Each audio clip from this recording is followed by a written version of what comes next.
টানা বৃষ্টিতে তলিয়ে গেছে বন্দরনগরী চট্টগ্রামের নিচু এলাকা। এতে দ্বিতীয় দিনের মতো জলাবদ্ধতায় চরম ভোগান্তিতে পড়েছেন চট্টগ্রামবাসী। অবশ্য চট্টগ্রামের জলাবদ্ধতা অব্যাহত থাকায় দুঃখ প্রকাশ করে সমস্যার সমাধানে উদ্যোগ নেওয়ার কথা জানিয়েছেন প্রধানমন্ত্রী। বুধবার জাতীয় সংসদে জলাবদ্ধতা নিরসনে জনগণকে সচেতন হওয়ার আহ্বানও জানান তারেক রহমান। চট্টগ্রামে টানা দ্বিতীয় দিনের মতোই কিন্তু নির্মাঞ্চলগুলো এভাবে জলজ্যোতির সৃষ্টি হয়েছে। সকাল থেকে এই প্রবর্তকের মোড়ে হাঁটু থেকে কোমর পানি। সাধারণ মানুষের যে দুর্ভোগ, সে দুর্ভোগ আপনাদেরকে শোনানোর চেষ্টা করব।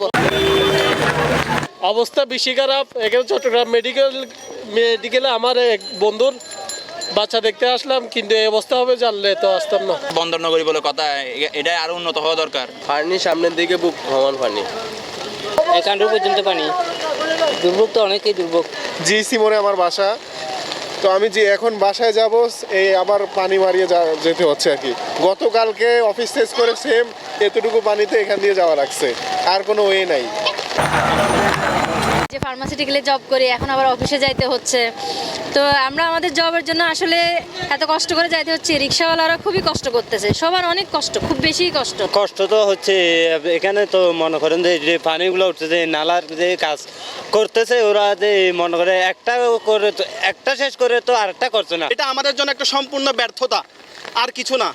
কিন্তু এই বাচ্চা নিয়ে এই অসুস্থ অবস্থায় হসপিটালে যাওয়া অনেক কষ্ট। বৃষ্টি কিন্তু মানুষের জন্য বৃষ্টি বিলাস বলা হয়, কিন্তু চট্টগ্রামের মানুষের জন্য বৃষ্টি মানে হচ্ছে একটি আতঙ্ক। ঝড়ো হাওয়া যখন বাড়তে থাকে, বৃষ্টির তীব্রতা যখন বাড়তে থাকে, তখন চট্টগ্রামের নির্মাঞ্চলগুলো এভাবে পানিতে তলিয়ে যায়। নগরকে এভাবে অপরিকল্পিতভাবে যারা তৈরি করেছে, তারা কিন্তু এই দায় এড়াতে পারে না।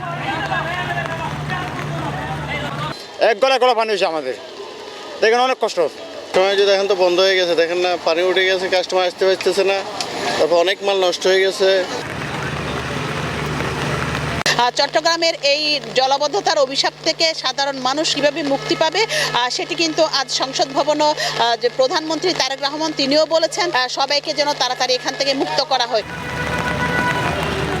চট্টগ্রামের প্রবর্তক মোড় থেকে রুনা আনসারী, দীপ্ত সংবাদ।